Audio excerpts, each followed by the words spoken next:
Okay. Good afternoon, dear colleagues. Good morning and good evening.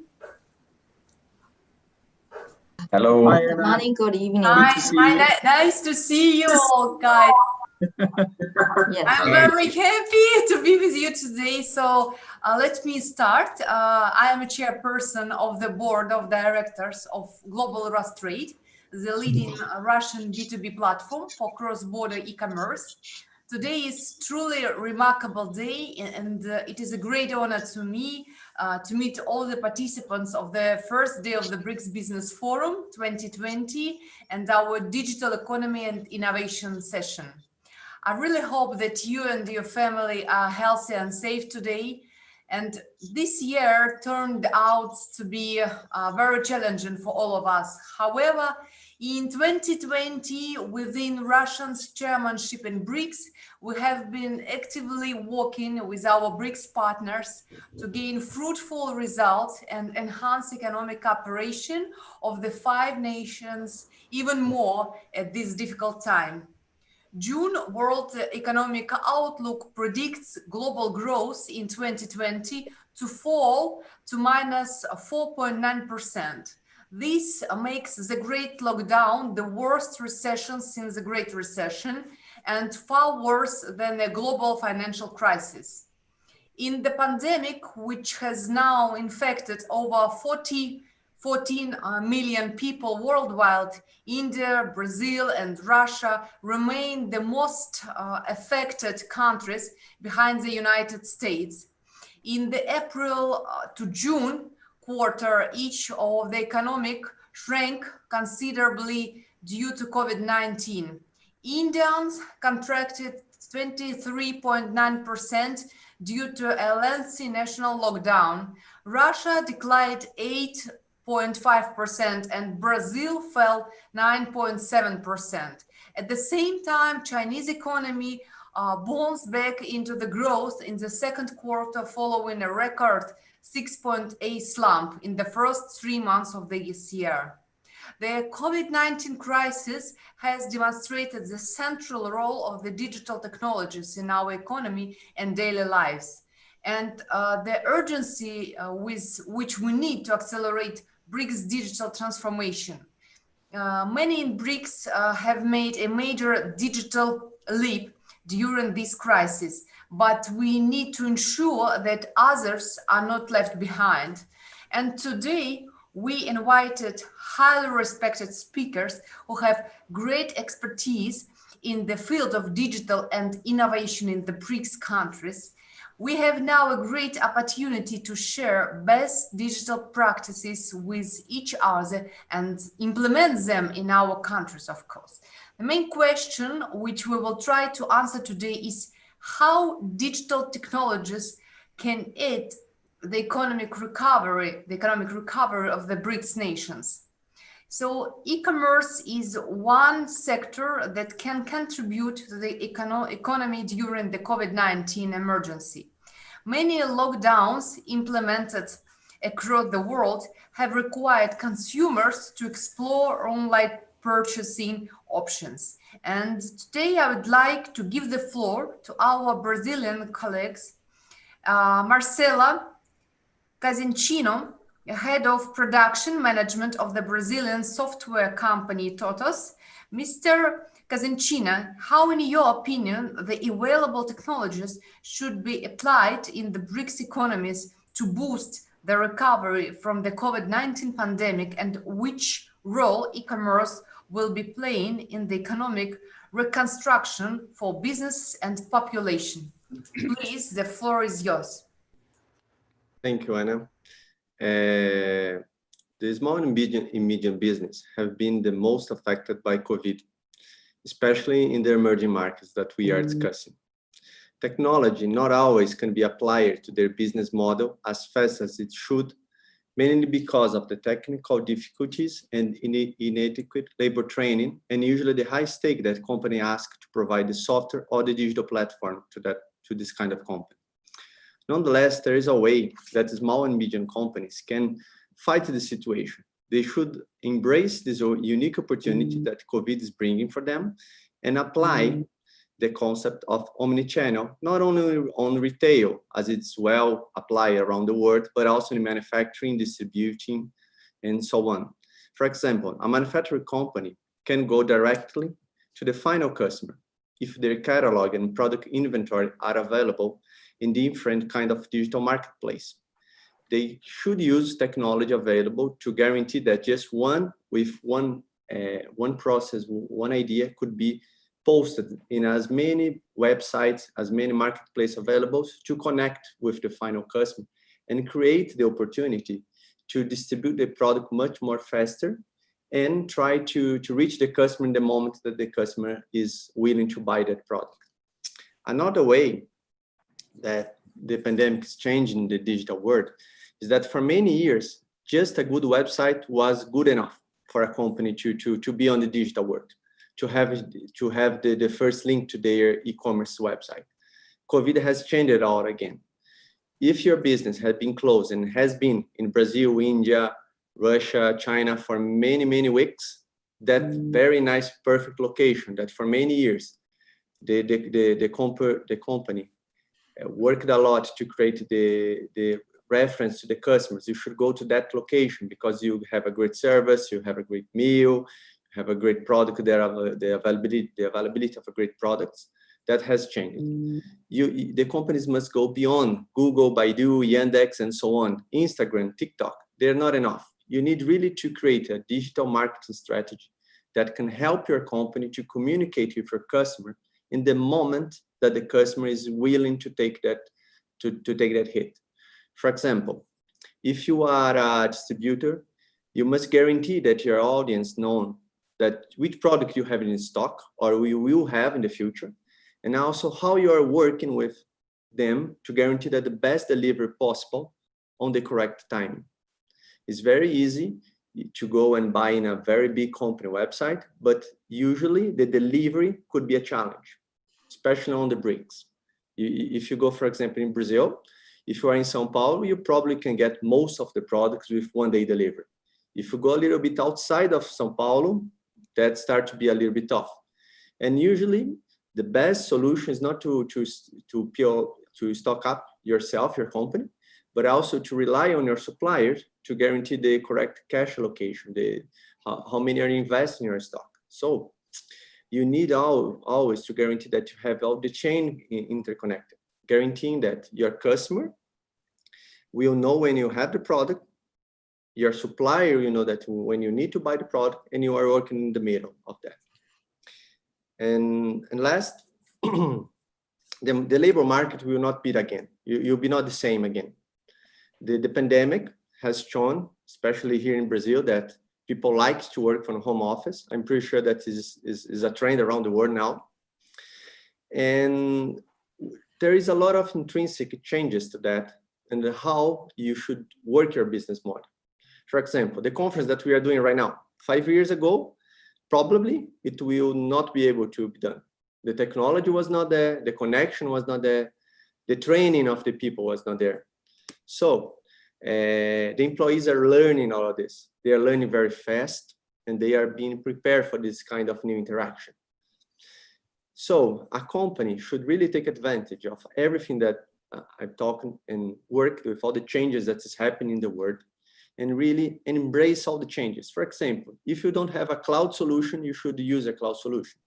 If you're not using yet video conference, you should use. Your payroll solution needs to be updated, to change, to work with this new environment. Your employees are not anymore at your company, at your store. They're working from home. What they are doing, what they should be doing. All this kind of changes require the new technology, new softwares. And the companies must be prepared to really embrace the new software, change the process, and be prepared to interact with the customers in a new way. And also a very important lesson that we can learn from Russia is security. You can go to the cloud solution, but you can never forget your security. So also make all the changes to a digital model, but don't forget to take in consideration all the security measures that you should take to guarantee that your data is still your data. So the companies need to embrace new technology, but don't forget that security is really, really important. So recovery will be tough, but I'm pretty sure that the BRICS are more than prepared for that. The BRICS economy are always on a move. They are not these very stagnant and old economies that are flexible to change the way that the business are done. And we will be able to change, evolve, and be much better to the future, to guarantee that all the companies will recover, the jobs will be back, and the BRICS will take the area, the qualities, the economic importance that we all have in the world today. Thank you, Ana. Thank you very much, Mr. Cosentino. So today we also have a representative from Siemens Energy. So Enrique Paiva, Director of Government Relations. Mr. Paiva, could you please indicate what, in your opinion, is the link between economic recovery, digitalization, and sectoral initiatives? Can you give us an example of the opportunities and pitfalls of digital infrastructure in Brazil? Please, the floor is yours. Thank you, Ana. As I mentioned, good afternoon, good morning, and good night to everyone. My pleasure to join you here. I think as the colleague and as you said, the pandemic has hit it very hard, Brazil. What we can see on a sectorial example initiative somehow needs to be linked to the long-term growth and innovation. Apart from all the macroeconomic impacts, it is also important to recognize sectorial efforts that has been put in place, at least in Brazil, with this moment of extreme acceleration on digital aspects. Meaning, in a moment of crisis like this, continuity is an important element when it comes to recover. Taking the advantage of planning process in place before the outbreak of the pandemic. And just trying to give you an example, at least on the energy sector in Brazil, we don't have like a ongoing process of planning the long term of the matrix. The last time we did this was 2007, but this year the government also launched a public consultation on what they called 2050 National Energy Plan. And this is a very good opportunity that can reflect the potential and the pitfalls for the electricity sector when it comes to implementation of digital technologies. Of course, this is also an opportunity for us to develop and to revamp all the installed base for the electrical system in Brazil, to prepare it on a more digital way that can be more adaptable and flexible for the current needs to all this so-called new world will demand, even considering the electrical sector. And pairing this with the high stand potential of renewable energy matrix that Brazil does have, and how this bring much uncertainty and not that much reliability on the electrical system, a more digital structure, it's needed to kind of like prepare everything and to be prepared on the upcoming evolution on the electrical system. Of course, Ana, in coming back directly to your question, all this involvement on digital aspects also brings some challenges. And I cannot mention the specific examples of the concessionaires that has passed through these problems, but at least 4 big concessionaires in Brazil has faced a hackers attack since the beginning of the pandemic. So meaning, as much as we go further on a digital world, as much as we become more exposure to cyber attacks. So, and also mentioned from my Brazilian colleague, people must also be prepared in training to understand how to deal with this. So I would definitely mention that a very big challenge for the evolvement on a more digital electrical system in Brazil, it's how can we secure the security of the system, considering that not all of people is trained for considering on a more unsecured world on digital aspects, that we do not yet have up-to-date regulatory aspects related to this. And as well, we do not have the availability of infrastructure for this. 5G will come to support this, definitely will come. And this will be very helpful for this. I think we are passing through a very important moment for all sectors involved. The one that I'm more engaged with is passing through a very, it has a very nice window of opportunity to develop itself and prepare itself for this new future. But I think we still face a lot of a still long way to come on defining and preparing ourselves to challenges as cybersecurity aspects that will definitely come to us on a more daily business.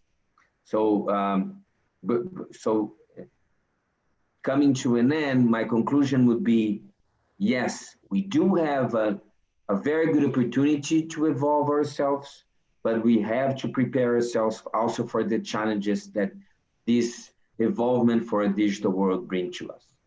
Thank you. Thank you, Mr. Pavan. So we know that within the long period of the pandemic-led quarantine, many kinds of solutions were anticipated to support health, work, education, sales, and other areas of economy. So we need now to move forward with this new reality, and we would like to hear from our next guest, Mr. Ailton Barberino, Global Executive Vice President of the Brazil company Stephanie, how digital technologies can be agents to improve and transform services, production and education, being a generator of work for this and the new generation. Mr. Barberina, please, the floor is yours. Thank you, Anna. So I thank you, my colleagues. I think they made a very good speech. And I'm going to the same direction of what Marcelo said. So I think we are now more concerned with job generation.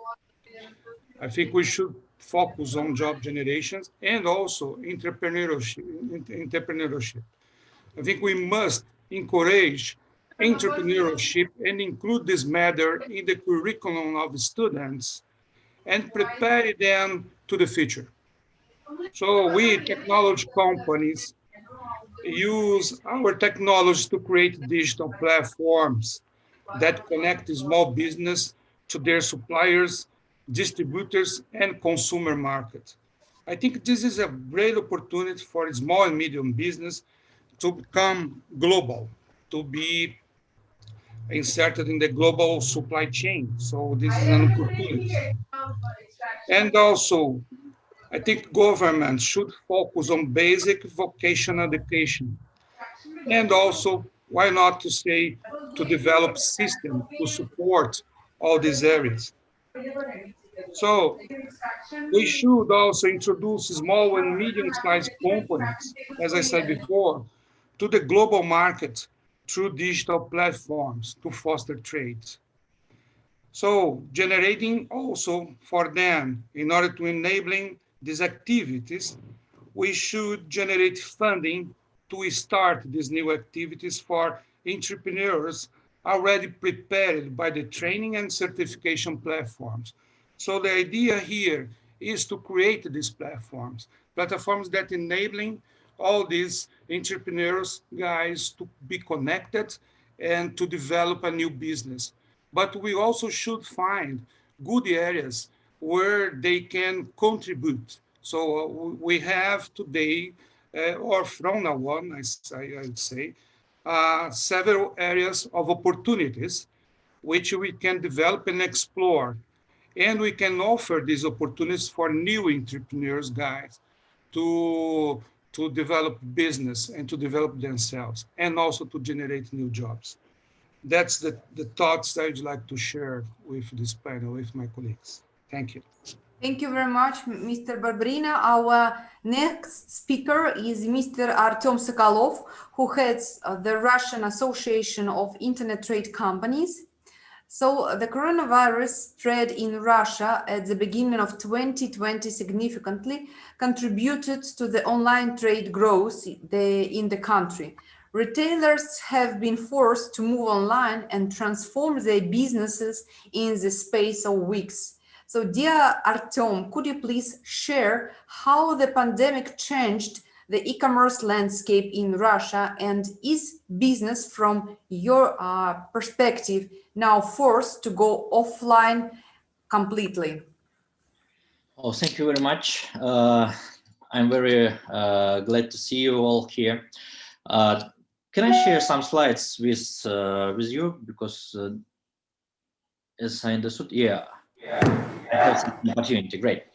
So just some slides, and actually I wanted to start to speak in Russian, but I will switch to Russian at a little bit later. Now I think it will be easier to speak in English. So please, next slide. Yeah. So it's a growing Russian market. Please don't look at the amounts. Actually, it doesn't matter anything here, but the dynamic. The dynamics is very, very growing. Actually, it's about 20% CAGR every year. And of course, you can see here domestic trade that is made, it's value made by Russian online stores. And cross-border trade, value that was made by foreign online stores such as Amazon, eBay, Alibaba. All these online stores are very popular in Russia, and our people likes to make purchases here. Please, next slide. This year we had a great historical record. Actually, we moved to about 11% of in turnover in total retail trade sales. So it's an indicator is very close to USA, but very far from China. And I think our colleagues from China will share their experience. Actually, I don't know how do they made this 29 and 9, but it's amazing. But what do we see here? Actually, in Russia, last year it was only 6%. So now it's over 11. Next slide, please. And here you can see like COVID adjusted our e-commerce. It was January, February, and you can see here March. Actually, when our president told that we have a non-working week, the demand of products from the food category increased tenfold. People were stocking up for the future, and in connection with the large number of orders, shipping was approximately 2 weeks. So they should have to wait about 2 weeks to receive their order. Starting from March, when remote work began, it became necessary to arrange the workplace at home. So this necessity led to a very high increase in demand for consumer electronics and so on. So every month we saw very interesting pictures in demand. For example, for transportation of the 20 food container from Shanghai to Vienna by New Silk Road, electric rail transport emits 16 times less CO2 in the atmosphere than sea transport, 73 times less than road transport, and 710 times less than air transport. Так, у нас, мне кажется, переводчик вмешался. In conditions of mixed freight and passenger traffic, we're trying to develop and Just a minute, colleagues, we try to check what happened. Applying the optimized train driving systems on locomotives. These systems allow the train to move either automatically or advise to the driver how to move in the most energy optimal mode.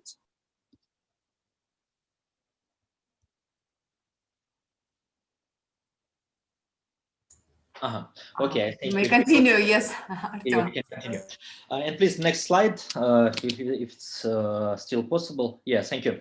This is a distribution by product categories in the local and cross-border markets. So you can see here the most popular categories. This year there was about 30% of wholesales are clothing and footwear, and about 30% of digital equipment and household appliances. So these two categories were they made the main amount. And one of the categories that was about 2 and 3 times higher than it was a year ago, it is food products. So the purchases of food products grow like this.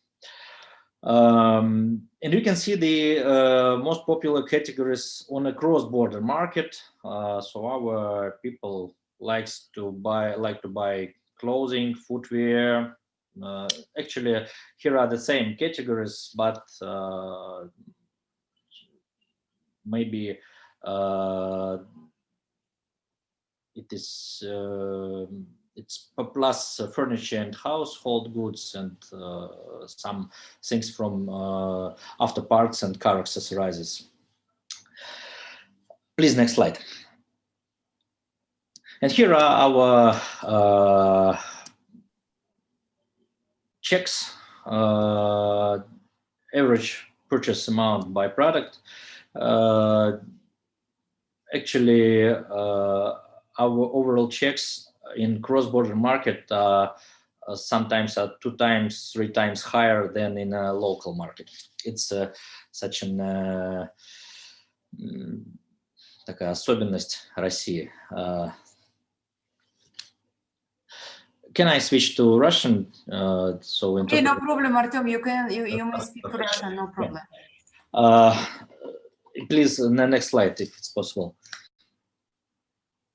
Here are the shipments with goods from foreign online stores. Actually, there were some problems with cross-border trading while COVID. We saw, мы увидели, как уменьшается количество заказов, и в первую очередь это было связано с тем, что все международные рейсы, самолеты загружались товарами для борьбы с эпидемией, а не товарами из интернет-магазинов. И это очень сильно притормозило развитие трансграничной торговли в России. До некоторых людей не доехали их заказы. Но сейчас рынок восстанавливается, и рынок трансграничной торговли в России, в общем-то, приходит в свою норму. На этом я бы презентацию закончил, сказал бы несколько общих слов. По сути, мы отметили несколько таких важных драйверов роста внутреннего рынка e-commerce в первом полугодии 2020 года. И помимо, понятно, самой по себе эпидемии, помимо COVID, это были еще и такие важные факторы, как, например, коллаборация каналов продаж. Вот никогда в жизни в России мы не увидели бы такой коллаборации между брендов. То есть представьте себе, если вдруг Alibaba начинает продаваться на Амазоне. Это даже представить себе сложно. Вот в ковид у нас было именно это. У нас российские бренды, которые были очень жесткими конкурентами, они все имеют свои собственные маркетплейсы, они начинали продавать друг у друга и друг через друга. Поэтому это была просто колоссальная коллаборация в каналах продаж. Появилось огромное количество новых партнерств в сфере e-commerce с совершенно четко определенными параметрами и потребностями. Каждый понимал, что он уже не может обслужить то количество заказов, которое было на нашем рынке. У нас было больше 100% новых клиентов в эпидемию в каждом интернет-магазине. И приходилось очень быстро решать проблемы и вопросы, связанные с логистикой, для того, чтобы просто обслужить тот спрос, который был создан эпидемией. Было это достаточно сложно, но в то же время магазины справились, и, в общем, достаточно успешно это помогло развить целому ряду компаний такую серьезную дополнительную логистическую инфраструктуру. Еще одной интересной особенностью в эпидемию было то, что те люди, которые работали в рознице, в офлайне, переквалифицировались на работу в онлайне. И надо сказать, что те продавцы, у которых были хорошие продажи в офлайне, в общем-то, очень неплохо продавали в онлайне. Продавцы, я имею в виду физических лиц, которые раньше до этого работали в магазинах, и вместо магазинов им пришлось продавать товары своим друзьям в Инстаграме, в Фейсбуке и других социальных сетях. Это тоже было достаточно интересным наблюдением. И, наверное, из таких еще критически важных вещей, которые позволили e-commerce еще больше выстрелить в России, Центральный банк снизил ограничения по комиссии для приема карточных платежей, то есть комиссию по эквайрингу у нас снизили до 1%. До этого она у нас была 2,5–3%. То есть, по сути, это та комиссия, которую мы платим каждый раз, когда клиент оплачивает товар картой. Вот Центральный банк на время эпидемии сделал такое беспрецедентное снижение, и только для онлайн-покупок это, конечно, было очень серьезным подспорьем для того, чтобы e-commerce продолжил развиваться и обеспечивал своих клиентов всем необходимым по доступным ценам. Ну и, наверное, то, на что еще можно обратить внимание, это такая очень глубокая кастомизация параметров доставки, которая появилась в ковид. Раньше, ну, так скажем, как правило, это была доставка на следующий день, и если это была доставка день в день, то товар мог быть заказан утром, доставлялся вечером. Вот в эпидемию мы научились доставлять за 15, за 30 минут, за 1 час. Это позволили сделать коллаборации с сервисами такси и другими доставщиками, которые, в принципе, и так постоянно курсируют по городу. Они забирали заказы интернет-магазинов, тоже занимались их доставкой.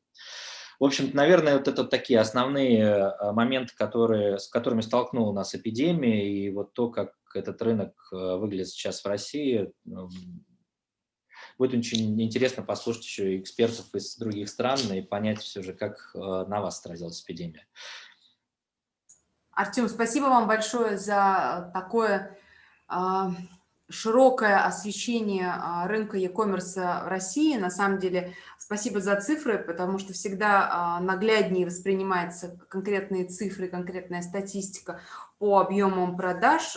И такое от лица, наверное, отрасли представителя e-commerce в секторе B2B и в секторе B2C трансграничного, спасибо за вашу поддержку. И в период пандемии вы активно очень помогали интернет-площадкам для того, чтобы увеличивать действительно товарооборот, в том числе и социально значимых товаров, и средств индивидуальной защиты. Здесь без вас, конечно, нам не обойтись. Вот, будем продолжать. So I switch to English again. Now I would like to give the floor to our Indian colleagues. India will assume the BRICS presidency in 2021, and we really hope that by that time our countries will cope with the consequences of the pandemic, and we will be able to meet all of you offline in a beautiful India. Our first speaker from India is Mr. Himanshu Kapania, Vice Chairman of Aditya Birla Fashion and Retail. Mr. Kapania, could you please give us a quick update on the pandemic-led rapid adoption of digital services across different economic sectors in India, and how can India accelerate adoption of fourth industrial technologies in its enterprises across multiple sectors and work with BRICS nations to collaborate towards development of country-specific use cases. Please, Mr. Kapania, the floor is yours. Thank you so much, Anna. You can hear me? Am I audible? Thank you. Okay. Good morning to our friends in Brazil. Good afternoon to our friends in Russia and South Africa. And good evening to our friends in China. Thank you so much. It's an honor to be able to speak to this august audience. I must first especially like to thank Anna and her team for having organized this digital event, sharing on across BRICS on trends in digital. As Anna had said at the start of her speech, that today the world is facing a recession. 2019, world had grown at a level of 2.9%, and correctly she pointed that the current this year projections is negative of 4.9%. BRIC economies, which had been global growth engines for several years, are in a grip of deep economic crisis, and most BRIC countries are staring at a negative GDP growth this year. But despite all the gloom, we need to embrace one positive aspect coming out of COVID, and that is digital. Before we talk about future of digital, I just want to give you a quick brief of what's happening in India as far as digital is concerned. Our journey in digital started in the year 2016, when India made upfront investments of 140 billion US dollars. And the coverage expanded to nearly 1.3 billion people across length and breadth of the country, and capacities at scale of almost 350 petabytes per day was built.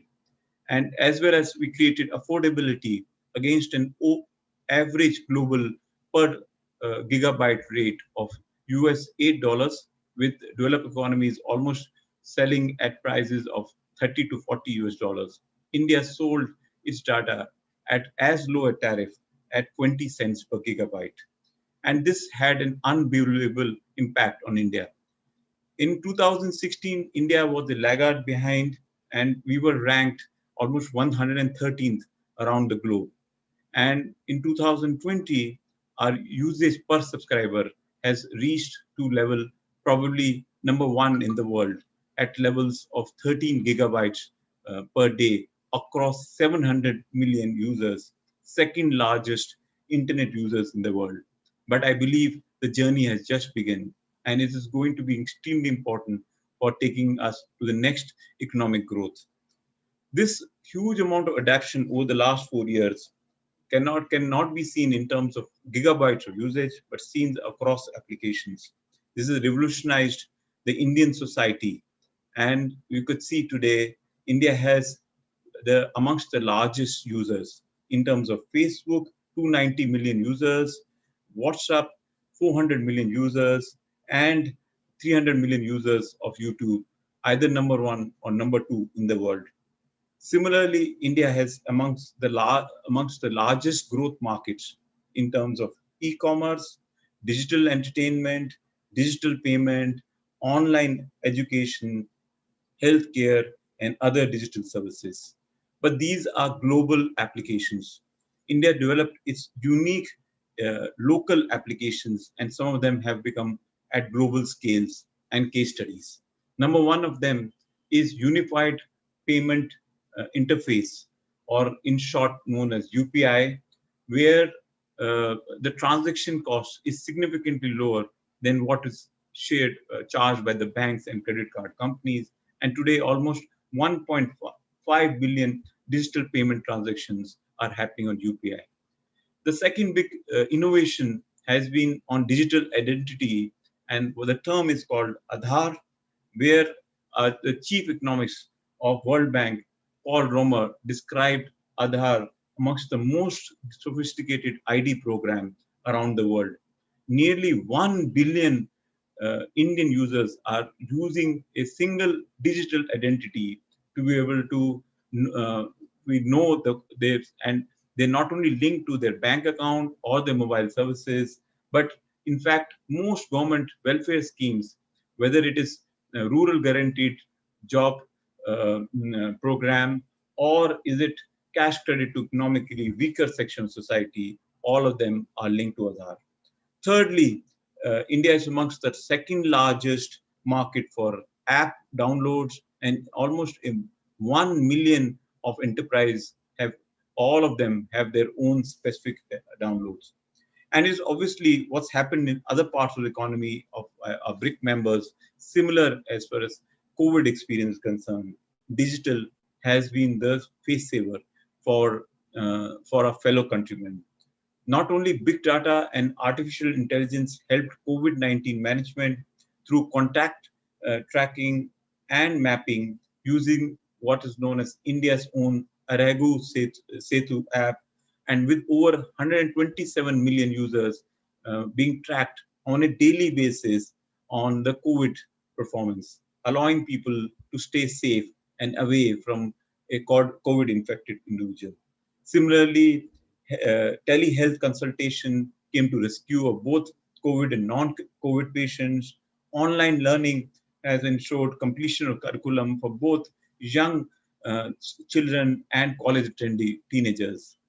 But while there has been rapid adoption on the consumer side, and it's almost a global case study, there is a tremendous untapped potential as countries' broadband penetration is just about 55%. So India is preparing, and this is the question which Anna was asking, is what is the next step? So India is preparing for the big digital disruption on two fronts. Number A, take its consumer internet penetration from current 700 million to a next level of 500 million users by creating the relevance of internet services in the country. And second is to help transition 1 million small and medium-sized enterprises to the fourth industrial revolution services, translating these businesses to become what we call a connected, intelligent, smart, and efficiently automated enterprises. And to be able to use, we are all looking forward to create number of use cases which is local by nature, as well as adoption of cases developed around the world of emerging technologies like artificial intelligence, robotics, Internet of Things, 3D printing, blockchain, automated and augmented and virtual reality, and the country is gearing itself to upgrade itself from what we call the petabyte society to an hexabyte society with the deployment of 5G services. As internet services expand in the country, we believe we are all set to transform the society for all individuals who live in an analog world into a digital society.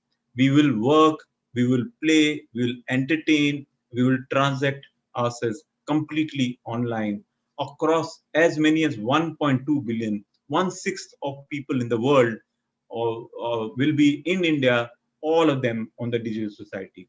Similarly, all economic sectors, whether it is manufacturing, education, health, logistics, agriculture, retail, commerce, entertainment, and many more sectors are getting to reinvent themselves, and entire ecosystem will deliver what we call the future industries and exciting digital services, because this we believe has the highest potential for explosive contribution to digital economy.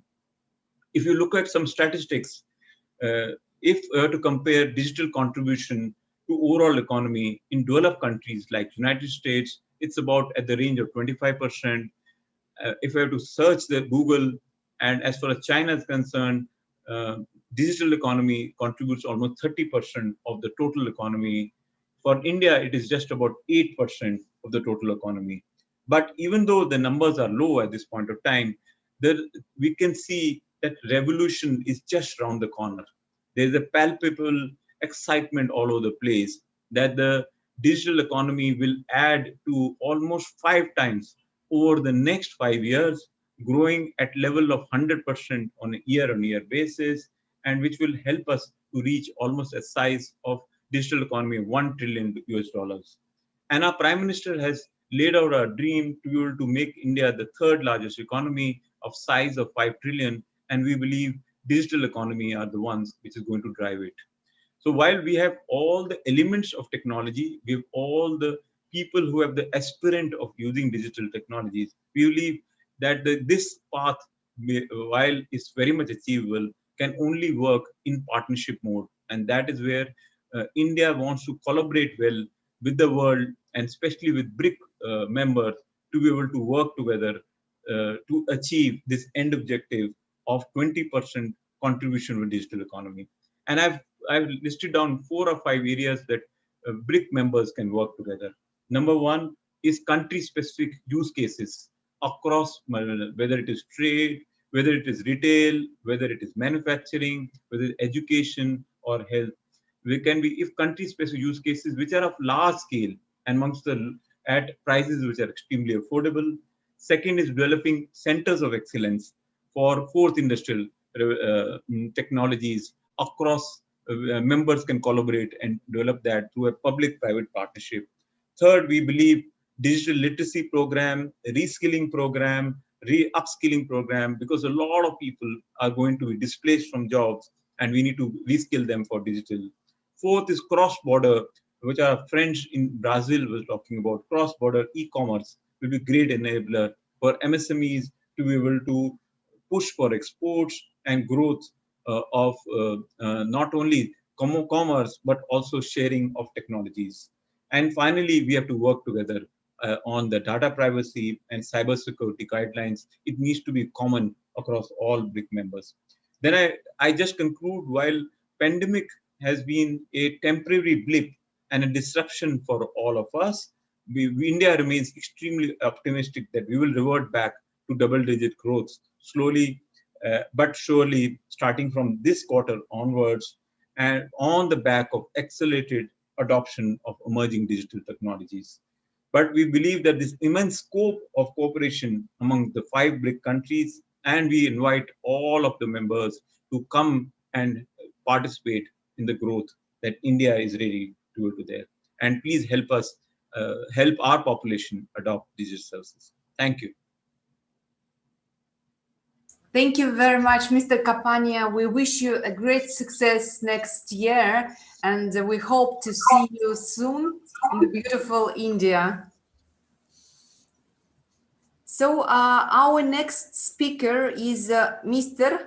Ajay Chaudhry, founder and former chairman of Indian HCL Infosystem. Mr. Chaudhry, digitalization of India is now gaining momentum, largely thanks to the Digital India program launched by Prime Minister Modi in 2015. Please share with us which technological developments have worked in India during the lockdown and what BRICS countries could learn from your country experience. And please, Mr. Chaudhry, mind the time limit, please. Sure. Thank you, Anna. I think my colleague from India, Himanshu, has given a very good overview of what we have been doing in India. So maybe I'll take a few examples of the things that have been done. I come from the IT industry, and IT industry in India is very, very large. We have very large exports of IT software globally. And therefore, as a result of that, India has developed great capability in software development. And due to this software development capability that we have developed, we've also started to work on different kinds of strategies to help the country. And so different groups were formed over years, and a lot of people in these groups were volunteers. They were not being paid for doing the job. They were actually helping the government create stacks, as we call them. So, for example, for the government, it's government's working of its own, there is a government stack that has been created, okay? And that has many, many layers in which we can actually open up all parts of the government and make it totally digital. So, as my colleague talked about, there are programs which are identity programs, the Aadhaar program, where we have actually created identity for pretty much more than 1 billion people. Now, what that has done, along with areas like opening up accounts for every person who was unbanked. So we've been able to open a bank accounts for people who are unbanked. And these are called Jan Dhan accounts. Then there are also things that we call as JAM, which is Jan Dhan accounts, Aadhaar, and mobile. So mobile has added the third dimension to actually reaching all the people. And that is what has become a very interesting model for the world to look at. And the BRICS country can look at this model, and some of these models can easily be transported to other countries. Now, we also have inside this whole government stack a model for e-payments. We also have a model for safe signatures. We also have a model for digital lockers where you can actually store all information about every individual. So for example, from your school certificate to your college certificate, your university certificate, your marriage certificate, everything can be in the cloud. So this is a government stack that has been created. A lot of work on this has been done by organizations which actually wanted to do this work for the country. And therefore, as I said, a lot of volunteers were involved. So this is a very interesting model that we created. The other models that we have now been working on is a model called the health stack. Now in health stack, we can go directly from identifying a person and having all the health records of any person in the country, and then taking it right through from record to actually providing telemedicine at the doorstep of people. So during COVID, telemedicine has become a very, very big requirement because a lot of doctors could not go to people's homes. A lot of doctors could not travel to small villages and cities. So telemedicine has been a biggest boon that has happened in India. And we are using telemedicine literally all over the country. And many companies have come together to create this health stack, where you can actually take an appointment with a doctor, get your specialists, etc., worked out. Your records can be transferred from your general practitioner to your specialist. All this is part of the health stack. This is work in progress. Some of this work will finish in the next 6 to 10 months. And then this health stack is also something that various BRIC countries could look at emulating, because this would provide end-to-end health services all over the country. And the challenge in COVID times has been how to deliver low-cost health services at the smallest location in the country. And that's what we were able to do through telemedicine. Now, the next area that we worked on is, of course, payments. So payments have been a huge area for the country where we have created a complete payment stack. So in the payment stack, again, there are various modules, and you can actually get people to transfer money from their phones to another phone without having anybody in between like a bank. So those kind of applications have been created by which there are multiple payment companies who have actually created different applications on this stack.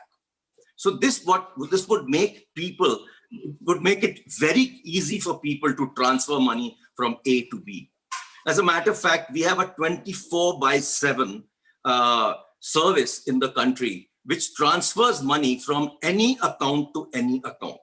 Okay, so for businesses during this period, when banks were not open, retail locations were not open, money transfer became a very big issue. And that is where this particular service came into being to actually provide direct transfer of money. So I think that has been another very major area of work that we have done in the country. And that's something that we would definitely like to share. The next area that we have had very big growth during COVID has been to take education to people. The challenge was that classes were closed, schools were closed, universities were closed. So we had to take education to people. And that is where a large amount of educational technology companies came up in the country. They were already there, but during the last 6 months, the size of services that they've started to offer in terms of school education, college education, upgradation of skills, all these things have been possible during this period. And this is all done remotely. So I think that is another huge area that we have been very successful during the COVID period. And that is something that we would be able to share. The next area that we have been working on is Industry 4.0. And Industry 4.0 digitalization is very important. How do you take manufacturing to the next level? As a matter of fact, a lot of industries have started using Industry 4.0, and a new institute has been set up in the country for advanced manufacturing, utilizing all the digital techniques. So the whole idea would be to create people who would be able to provide this type of capability and skills. So this is something that various countries could also look at. The next area that we have been working on is cybersecurity. Cybersecurity now has gone to the next level. Currently, normal cybersecurity, a lot of people will be able to break as quantum computing appears. So India, there's one particular company that has actually come up that has created quantum cybersecurity, so that even quantum computers cannot break that cybersecurity. And there is another company that has come up, which is also creating a program by which they can identify any insecurity in all of the social media locations for the specific company, anywhere in the world. So we will be able to pick up, for example, if somebody is trolling somebody about a specific issue in a company, we are able to spot that. And we will be able to do such things of securing yourself from the outside, as we call it. So inside security is cyber security, outside security is another piece. So this is another very good area. And interestingly, one of the most interesting things that we have done is that we've also done a lot of work on digital farming. So that's something that we would be able to share our experiences with other countries, and we would welcome people, various countries to come and talk to us how we can help them in digitalizing farming. And lastly, what I would like to mention, something very interesting that has happened during the COVID period. We actually challenged our education, research organizations, and startups to come up with products during this period. And this is something that is out of scope of what we are supposed to discuss today, but I'd like to mention because this is something that is very, very interesting that we have been able to achieve. What we have been able to do is that we announced many awards for various startups to create products for COVID. And so in 3 months, we created products like PPEs that could supply all over the country. There are 1,000 manufacturers of PPEs today in the country. Okay. Then we created a whole bunch of companies that came up with low-cost ventilators and low-cost high-flow oxygen machines. Now that has dramatically helped our health system, because till now in our health system, the cost of ventilators and cost of high-flow oxygens was very, very high. So we had to import everything. Today, there are products that are made in India, and these are being delivered to the smallest hospital in small locations today. And lastly, I would also like to mention that we've created a very unique product that actually attenuates COVID. So if you have a hall or a picture hall or a classroom, we can actually put this device there and it will attenuate COVID in that room. So for example, if you have 10 people in a room and one person has COVID, 9 people will not catch COVID. So these are the kind of innovations that we have done during COVID. And I thought that I would like to share these with you, and we would be very happy to tell you more about these. Thank you. Thank you very much, Mr. Chaudhry. Thank you. You are very deeply covered my question. So thank you very much. And we have to continue our China colleagues with us. We know all that China is well on its way to recovering from a coronavirus pandemic-led economic crisis, and may be the only major economy to achieve positive growth this year due to a large extent to heavy investment in technology-driven structural transformation. The country's digital economy was growing strongly before the pandemic. In 2018, it's already amounted to 35% of GDP. The COVID-19 crisis is set to reinforce this trend. So I would like to give the floor to my friend, Dr. Susan Meng, chairperson and president of China Unicom. Dear Susan, could you please share some positive impact that digital technology has had on China's fight against COVID-19, and what, from your point of view, can be done to help BRICS countries overcome the consequences of the pandemic? Please, Susan, the floor is yours. Thank you, Anna. Good morning to our friends in Brazil. Good afternoon to our friends in Russia, South Africa, and India. It's my great pleasure to meet you all in this online panel of BRICS Digital Economy Working Group. I'd like to express my special thanks to Anna, to the Russia Digital Economy Working Group for organizing this online panel during this difficult pandemic. Today, I'd like to brief you on the state of Chinese digital economy, share the positive impact that digital technology has had on China's fight against the COVID-19, and offer some suggestions regarding the development of the BRICS digital economy. First, I'd like to share the development of China's digital economy. Almost in 10 years, China's digital economy has been expanding rapidly, becoming a co-driving force of Chinese national economy. In 2019, China's digital economy reached $5.3 trillion, just as Anna mentioned, accounting for 35% of China's gross GDP. As an information provider of digital economy, because you know I'm from China Unicom, one of the telecom operators of China. As an information infrastructure provider of digital economy, the whole China's communication industry have continued to invest in fiber networks, 5G networks, and internet data center. So this information infrastructure has effectively supported the requirements of the entire society's digitalization. So in 2019, the total revenue from telecom business reached $260 billion, up 18.5% year-on-year. China is actively exploring innovative applications based on 5G technology. This especially because the integrated application of 5G technology and vertical industries can bring great potential to digital economy.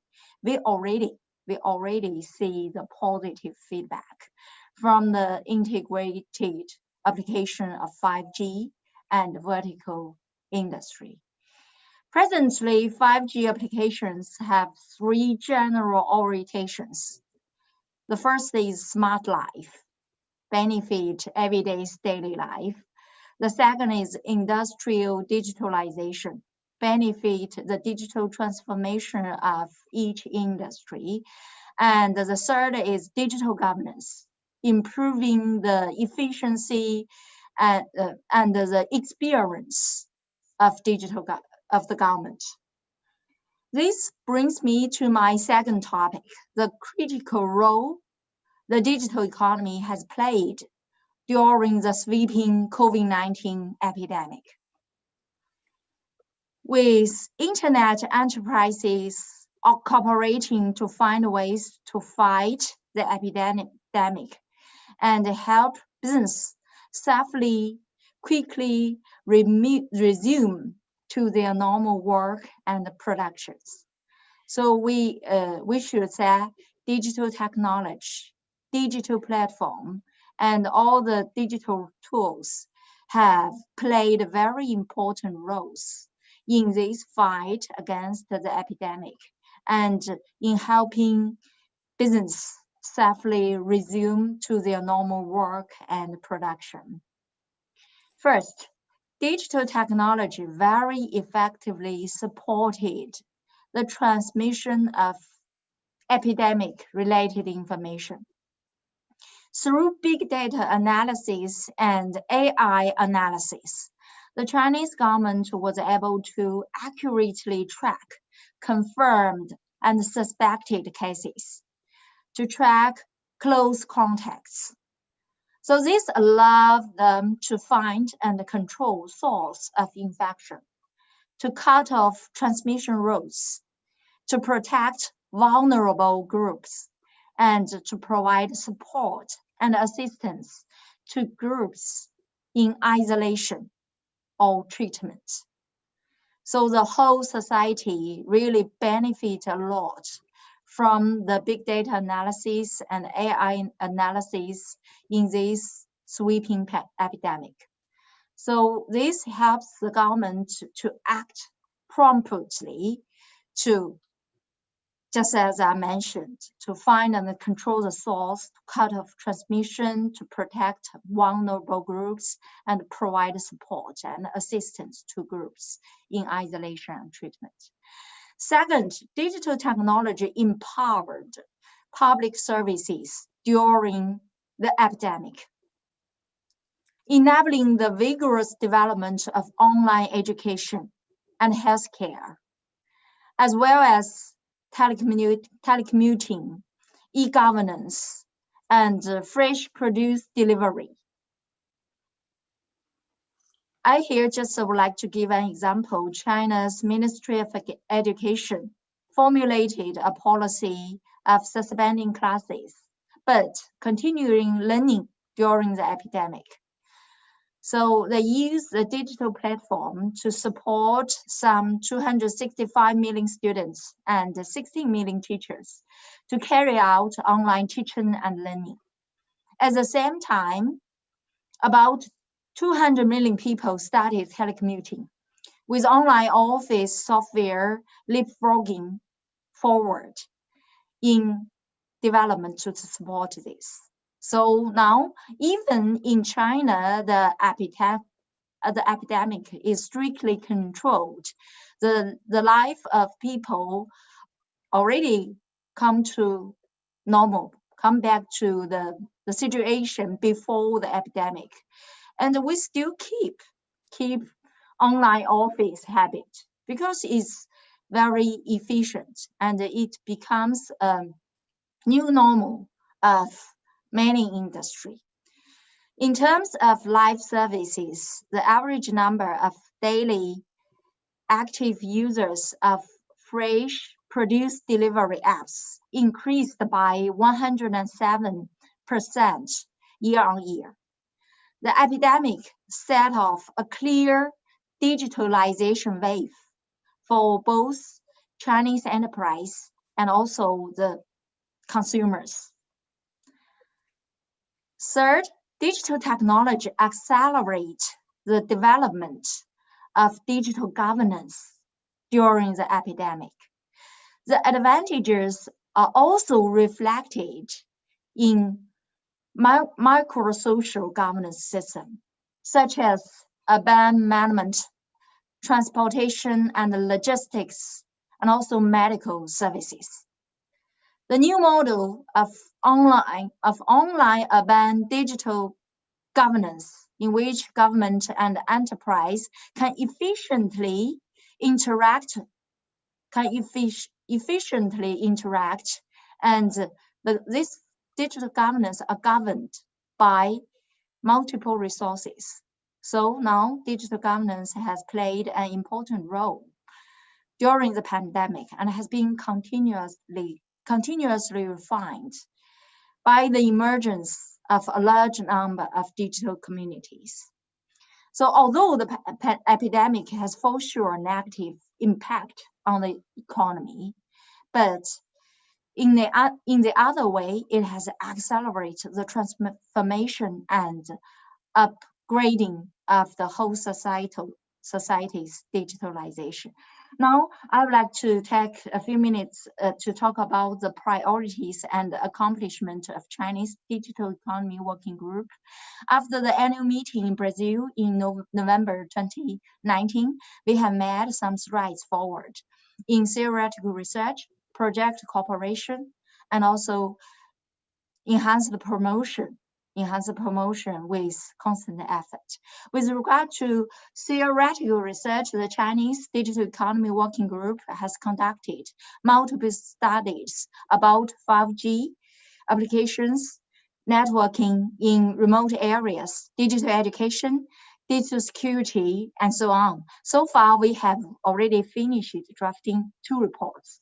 One is about 5G applications in China, and the other is a selection of cases on the application of the digital technology in fighting against the COVID-19 in China.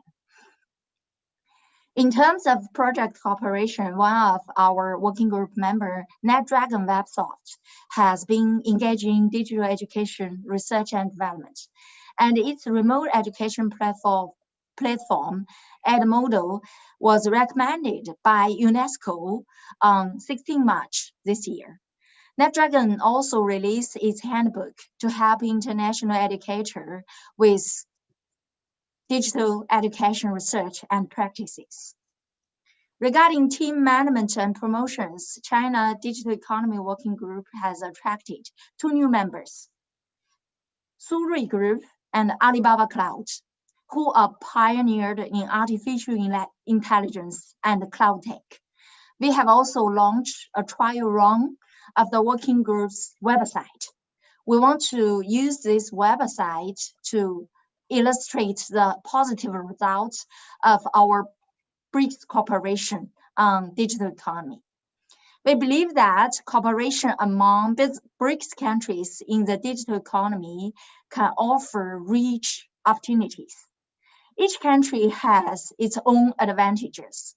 Through cooperation, we can integrate these advantages. We can accelerate iteration of technologies in the digital economy. This will enable us to use each country's technologies, information, and talents to the fullest.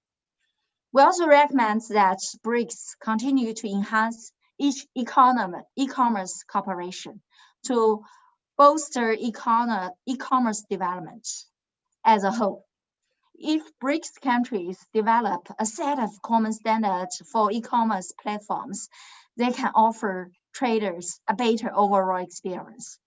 Finally, we suggest that BRICS countries strengthen their cooperation in innovation and cybersecurity, such as big data and blockchain, to speed up their digital transformation. In the meantime, we should issue a set of information security rules that are transparent, fair, reasonable, and effective to ensure that our information infrastructure are stable and secured. In summation, we suggest that BRICS countries extend our profound cooperation and speak with one voice to reach consensus on information infrastructure, e-commerce standards, digital governance, and digital innovation and applications. This will benefit the economic development and also the people's life of all BRICS countries. Thank you for your attention. Thank you, Anna. Thank you, Dr. Susan. I'm very happy to see you, and thank you very much for your speech. But maybe you didn't mention one thing, that we signed an agreement with NetDragon, our company, and we start to work closer in this initiative to create BRICS digital literacy school. And I hope that the next year we will continue to develop this initiative. And, you know, my main idea of our working group to establish, you know, some, you know, very serious common initiative. It can be a BRICS business digital literacy school, or it can be some other initiatives. But, you know, we work closer with our China partners, with our South African partners, and Brazilian, and so on. Thank you very much. So we can continue now. I would like to give the floor our next Chinese colleagues, and today we would also like to know more about artificial intelligence action to respond to COVID-19 pandemic. Digital technologies have never been more important in our life, and our mission is to make sure BRICS countries have the infrastructure, the connectivity, and the regulation in place to respond to coronavirus and to keep people active and safe online. Ms. Zhang Yan, Vice President of the Chinese MEGVI, is our next speaker. Ms. Yan, please specify how artificial intelligence implementation contributes to social and economic resilience in the face of COVID-19 on the example of your company. Would you think artificial intelligence can do to facilitate the economic development of BRICS? Please, the floor is yours. Thank you very much. It's my great honor to join this session and share with you key points of MEGV on how the digital technology facilitates economic recovery of BRICS. As an artificial intelligence company, MEGV hopes to share the value of AI globally through industrial AI implementations. Therefore, the theme for our presentation today will be industrial AI implementation and global value sharing. Established by 3 Tsinghua University graduates in 2011 in Beijing, MEGV has more than 3,000 employees with 4 research institutes. MEGV is one of the few companies worldwide with proprietary deep learning framework. We are also leading in AI application in several key verticals. With our advantage in tech innovation and application, MEGV has won lots of high-profile awards and recognitions. Next, please. As businesses in industry embrace AI, how do we truly implement AI in these industries? By drawing upon close to 9 years of its own practical experience, MEGV has come up with 3 key points for the industrial implementation of AI. The first key is essential innovation, which accelerates the transformation of AI towards real productivity. AI application scenarios have been arising in recent years. However, due to the complexity of algorithm development, the current supply of AI algorithms greatly lags behind the industry requirements. Truly deliverable and scalable algorithms can solve the key problem of algorithm supply and also accelerates the adoption of AI applications in industries.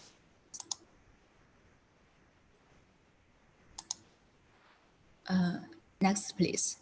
Therefore, MEGV has developed its proprietary AI productivity platform, Bric, to implement the scaled provision of its algorithms. This is an example of essential innovation.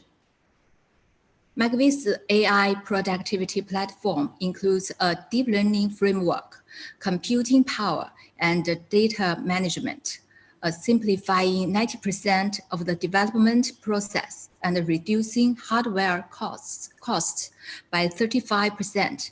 This makes AI easy to learn and accessible for everyone and all businesses. The second key next please. The second key in industrial AI implementation is the focus on industry development to create a value cycle for AI implementation. Although many companies in every industry are embracing AI, the different levels of deep development and digitalization in different industries means that the period for exponential growth for these industries will vary. Currently, fields such as finance, retail, education, industry, communications are ripe for AI applications and can lead in the unleashing of the benefits of intelligentization. Next, the third key is the nurturing for multidisciplinary talent to create new organizations which integrate AI with industries, which is a fit for the smart era. In regards to company practice, McVie has come up with a talent organization structure that is suitable for the development of AI companies. The primary objective of industry AI implementation is to create value which can be shared globally. Similar to industry AI implementation, there are also 3 keys to realizing the sharing of this value globally. The first key lies in the open source deep learning frameworks and the co-creation of the foundation AI ecosystem. Deep learning frameworks are the key engines in producing algorithms. As one of the several companies in the world with its own proprietary deep learning framework, McVie started using its own deep learning framework, MagEngine, in 2014. This timeline lists out some of contributions to the open source ecosystem from the industry and includes Google's TensorFlow, Facebook's PyTorch, as well as McVitie's MagEngine.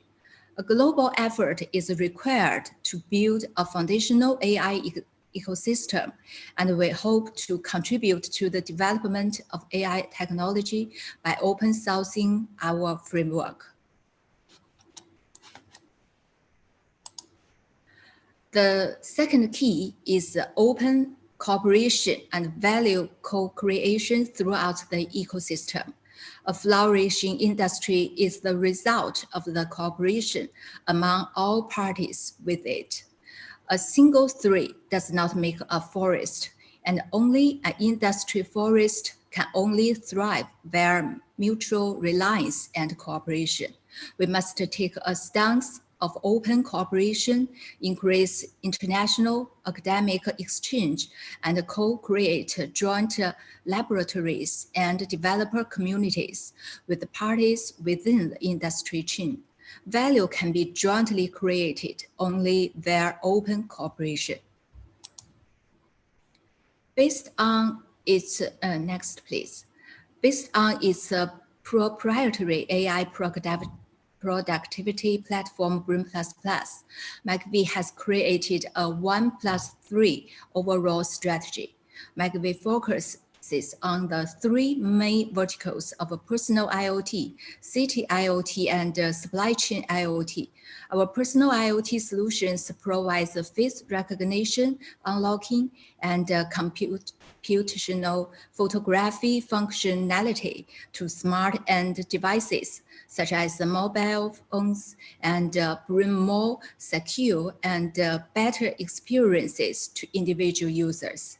Our city IoT solutions connect and empower the huge amount of smart cameras and sensors and helps managers of cities, buildings, and industry parks to improve urban resource plans.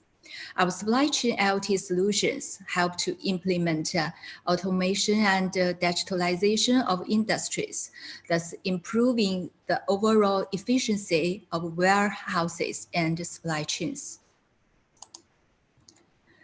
Next, in 2012, McVie released the FIS++ online platform targeted at IoT companies and individual users around the world, which also marked the start of the company's expansion overseas. McVie has successfully provided overseas clients with end-to-end solutions in the field of public security, commercial real estate, banking and finance, logistics and warehousing, and other industries. Up until now, McVie has provided the products, services, and solutions of AI software, hardware, and integrated software and hardware to over 800 overseas clients in over 30 countries and regions around the world. When the COVID-19 pandemic spread across the globe in 2020, McVie immediately released its AI temperature measuring and screening product and successfully assisted clients to improve screening efforts in airports, hospitals, schools, office buildings, and other scenarios in over 30 countries and regions in Asia Pacific, Middle East, Europe, Latin America, and other regions, greatly assisting in the global fight against the pandemic through globally. Yeah, next, please. Yeah, that's some examples of our global. The third key of global value sharing is co-governance, which enables the sustainable development of AI.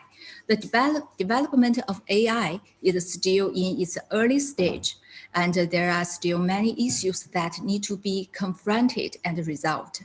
This is definitely not an exclusive matter for a single company or country, but it requires the joint efforts of all related parties around the world for co-governance. In regards to international cooperation, organizations including the G20 and OECD have published the AI development principles where the issue of AI governance is a major topic. McVie has established the company's own AI application principles and an AI ethics committee, and has also participated in several inter-industry forums, including the AI Governance in 2019, a year in review, observations of 50 global experts, where 50 experts came together to discuss the sustainable development and governance of AI. McVie believes that AI governance is an issue that must be worked together. Here comes to the conclusion of my presentation.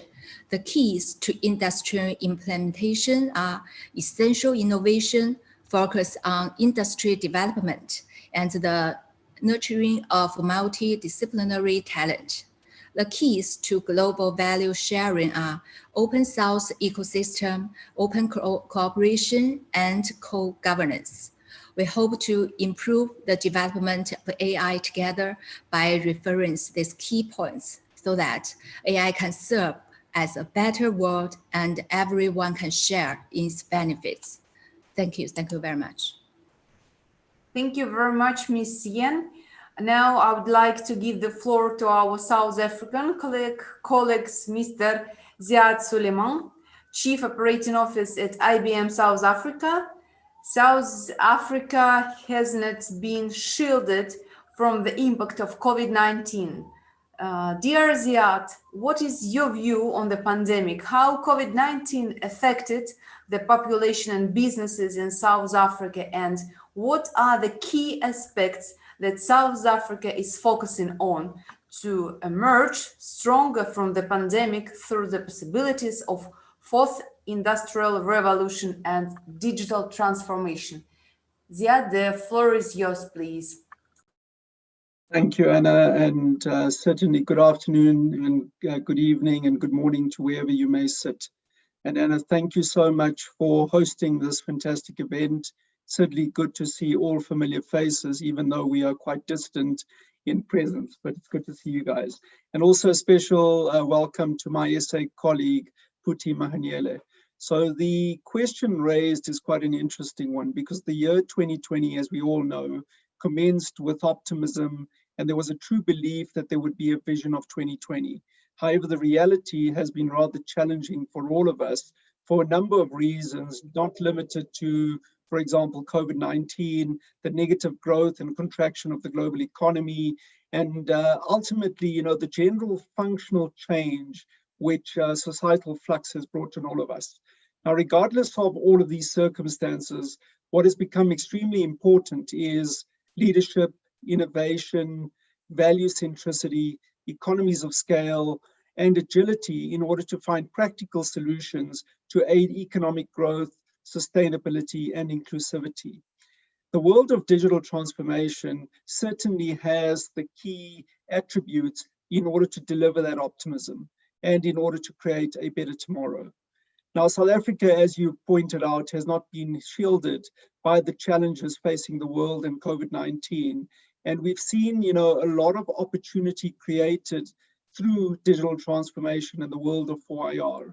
So we must applaud, you know, the good work of 4IR in finding the ability to allow for social distancing, for tracking and tracing of different patients in order to understand the spread of the virus, all of which and without AI would not have been possible. So not only for those aspects in terms of protecting the health of our people and the use of technology to give us the enablement, but equally, you know, a number of incentivizations for smaller businesses to survive. Now, prior to COVID, a lot of people were talking about the world of 4IR, and ultimately with the advent of COVID, we were automatically thrust into 4IR. Many companies, businesses, educational institutions simply had to operate remotely and had to use digital platforms in order to survive. This illustrates, you know, the advantages of technologies and the new world of remote possibilities.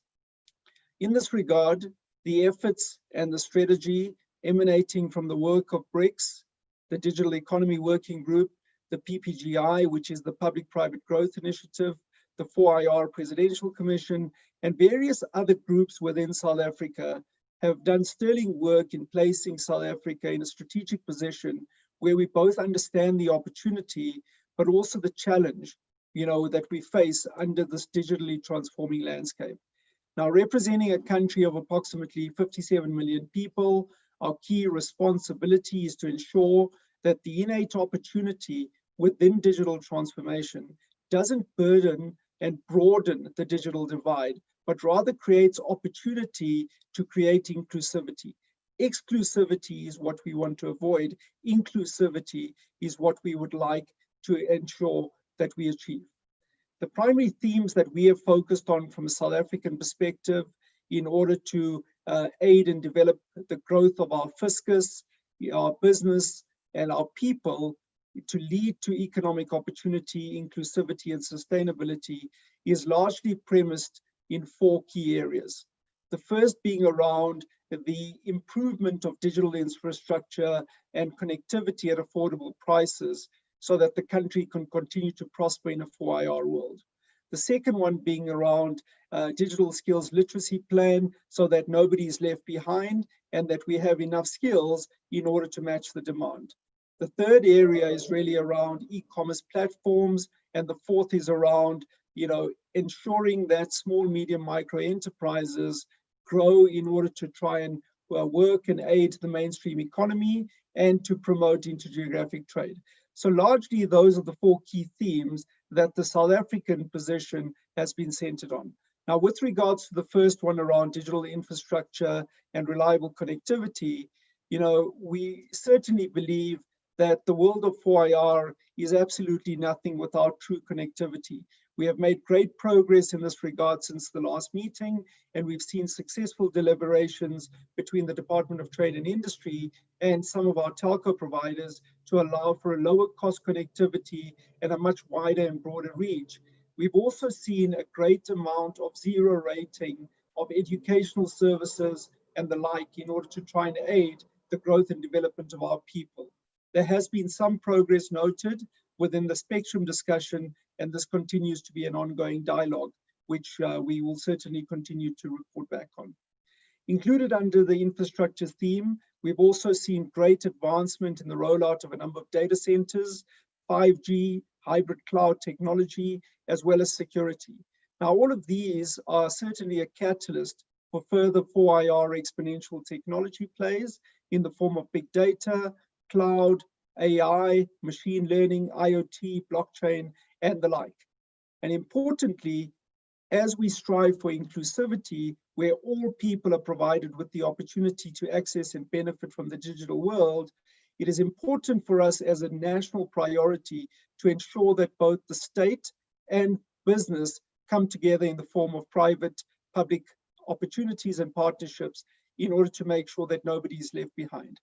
We also believe that good progress has been made on the education front, with many primary, secondary, and tertiary institutions now adopting online methodologies in terms of teachings, and we have certainly seen that a large portion of the population has taken this up. However, certain segments of society have been left behind, and therefore it is our responsibility, especially from a digital literacy perspective, and I know this is very close to your heart, Anna, where we make sure that we bring everybody together with us, and connectivity in this regard is key. So there's no doubt that some of the key sectors such as agriculture, finance, financial services, mining, health, ICT, manufacturing, and so on, will certainly benefit from the better infrastructure as we see more and more people working remotely and through the creation of remote hubs. This will allow for the optimization and cost efficiencies and also create opportunities to service offshore needs. The second area is around the digital skills literacy plan and an overall strategy in order to make sure that skills match the demand. Now, as I've illustrated, 57 million people, we have a great asset in the form of human capital. It is our responsibility as leaders to make sure that those 57 million people are utilized effectively. And in this regard, it is important for us to have a services play in order to take advantage of the scale and the volume of people that we have, not only to service local requirements, but also to attract offshore work back to the country.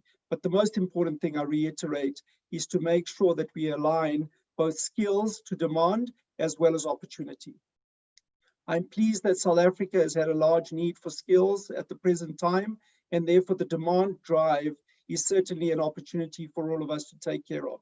You know, the growth certainly on the 4IR side at a school level, both in terms of ICT curriculum, but also the infusion of ICT curriculum within, various other faculties at tertiary institutions is certainly beneficial. But we certainly see a much broader horizon from an educational perspective in South Africa, where many people are doing micro-credentialing courses, continuous learning on the job, as well as various other courses in order to aid their development. And these are certainly beneficial as it takes us forward. We've also done a large amount of work to understand our market, both in terms of entry-level skills required, where there's a need for example, desktop engineers and junior software developers and data analysts, to mid-level roles, and then senior roles in the form of data scientists and lead solution architects, etc. So I think we've got a good handle on the types of skills that we are developing for, where the opportunity is and where the market needs are. Then in terms of the benefit from COVID and the alternative opportunities, we believe that all the 4IR technologies certainly have room to scale and grow. South Africa as a market hasn't realized all that potential opportunity. And therefore, I was very pleased to hear all the other speeches from all the other countries, because there is definitely great opportunity for us to engage and collaborate and learn from each other and then build on that. So we'd be open to those discussions. In terms of the third and the fourth areas, I'll bring them together in the interest of time. And I really believe that these two areas of national e-commerce platforms and mainstream economic opportunities in the form of SMME development, to foster and promote intergeographic trade, they really coexist. And the reason for this is because the opportunity to develop platform plays will allow the entrepreneurs the opportunity to innovate and develop perhaps novel ideas, which are at the very heart of solutioning for, in my mind, three key areas, right? Because it allows for scale and invention, which has the ability of solving real world challenges. At an e-commerce level, it has the opportunity of embracing technology to achieve volume plays both globally, as well as fostering intergeographic trade. And then the third aspect being developing the SMME sector to fuel economic growth and to reduce unemployment. So overall, South Africa has done well in incentivizing the SMMEs through skills, enterprise, supply development areas. But now really what we need is to enhance this value proposition of South Africa by removing market entry barriers and creating opportunities for the SMMEs to permeate into large businesses. And by doing this, we will certainly see success. So finally, and in summary, South Africa finds itself in a favorable position insofar as opportunity is concerned, as the economic situation really requires a revival. The digital skills are in demand, and the demand far outweighs the supply. We are looking for optimization and smart ways to operate more effectively, and we certainly have the ability to grow our economy by both reshoring work, but also developing great opportunities within our country. Great strides have been made in a number of areas, and we continue to look to collaborate and engage with the BRICS countries. We appreciate the continued support from all of you, and we certainly look forward to working together for mutual prosperity and growth. Thank you to you, Anna, and the rest of the colleagues, and we certainly look forward to staying in touch. Thank you. Thank you, Ziad. The red line which goes through all the speeches during this session is what you mentioned, that digital skills are in demand right now. And I think that we have to continue work closer, in the initiative how to create this digital literacy BRIC school, how to share, our knowledge and your knowledge, for better life for our children, for our future. So thank you very much, Ziad, once again for your very hard work in our digital economy working group.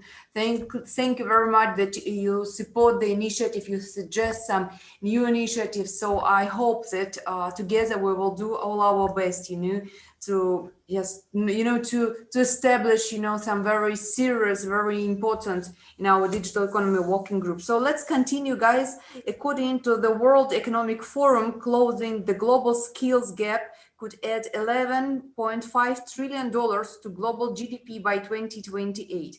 Education, as I mentioned, and training systems need to keep pace with the new demand of labor markets that are continually challenged by technological disruption, demographic change, and the evolving nature of work. The COVID-19 economic shock has made the skills gap broader and the need to close it more urgent.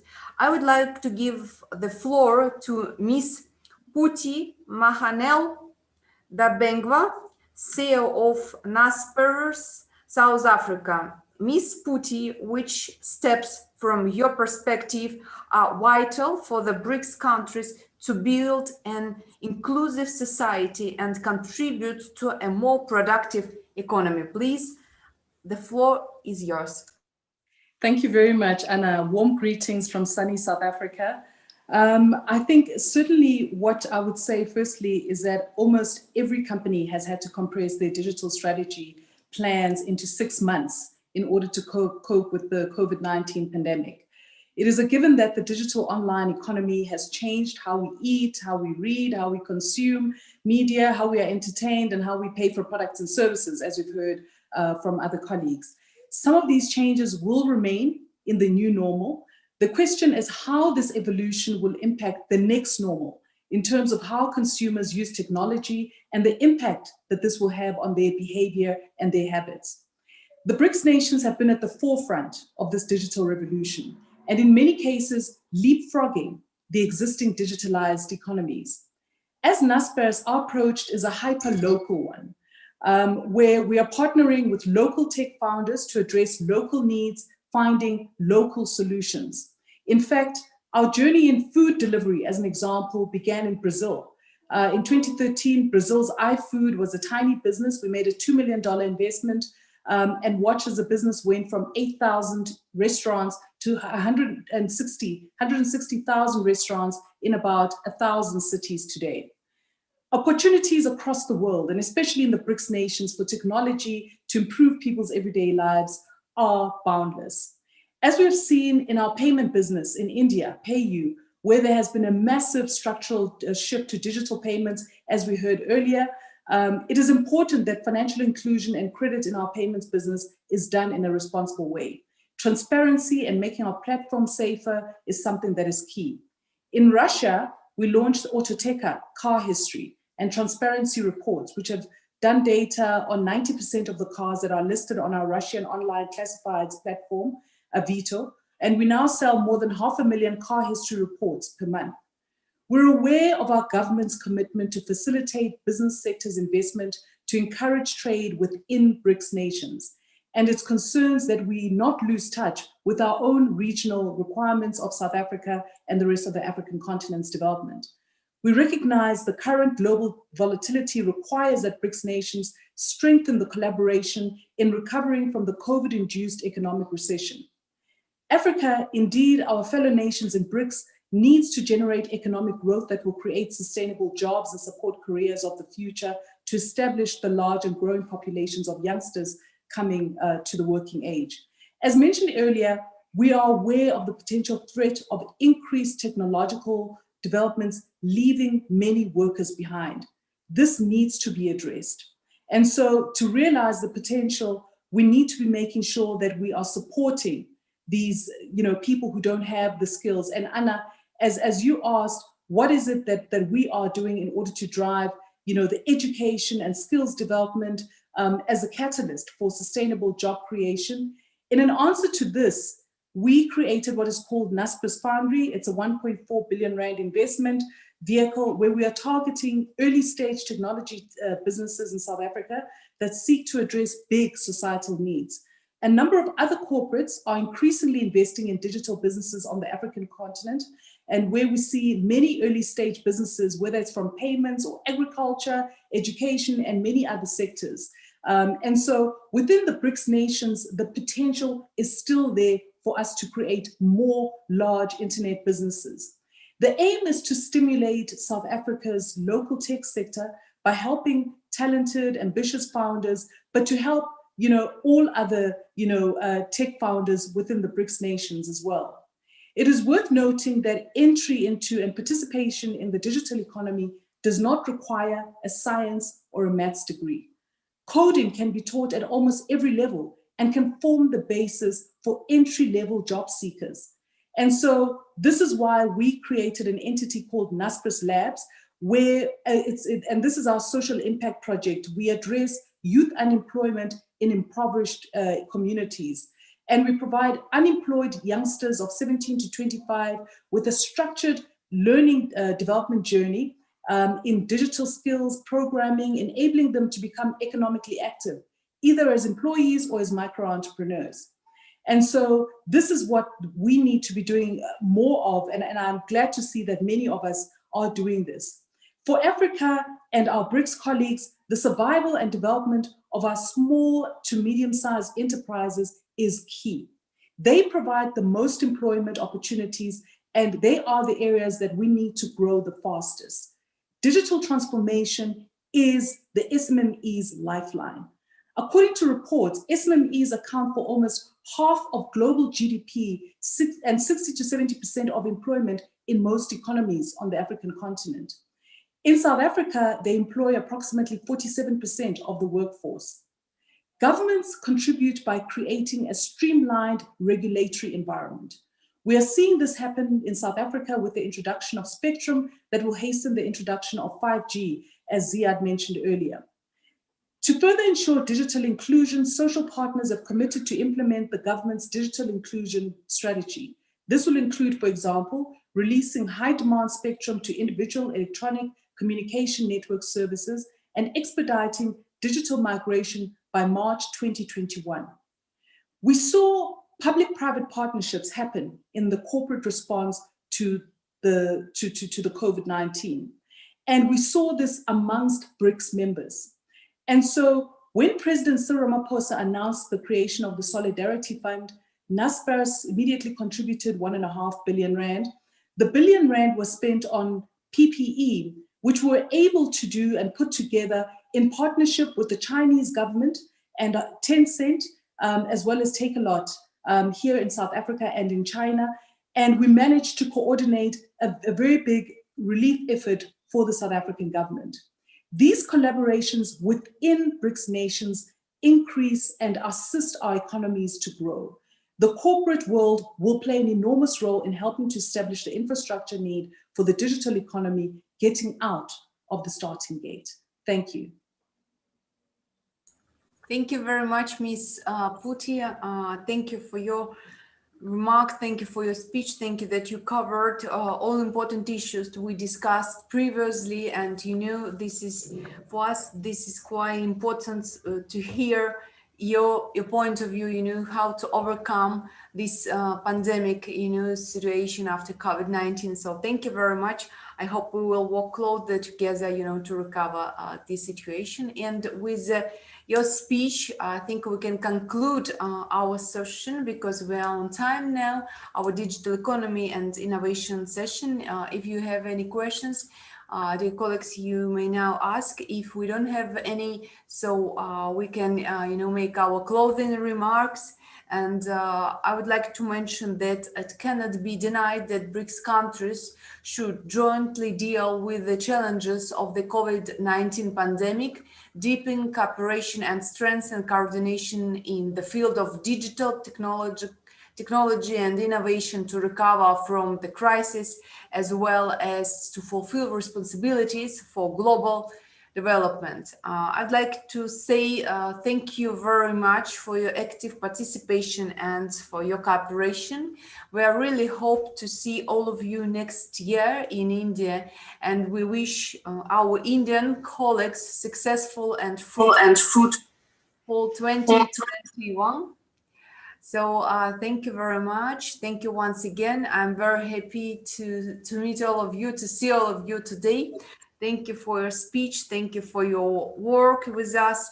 And just please stay with us, you know, as closer as you can. I mean, that we can continue our hard work together, so you can write and we, you know, just can discuss any initiative. Thank you to our Chinese colleagues for your initiative. Thank you that you suggest, you know, very serious and very, you know, important initiatives, and we are ready and we are open to join to this initiative. Miss Dr. Susan, you can, you know, keep in touch with me and with my team. We will continue to work with you and with our BRICS partners. Thank you very much once again. Thank you. Thank you. Thank you to all panelists. Thank you, all the friends. Thank you, Anna. Thank you very much. Bye-bye. Bye-bye. Bye, everybody. Bye. Bye-bye. Bye. Bye-bye. Thank you. Leave the meeting.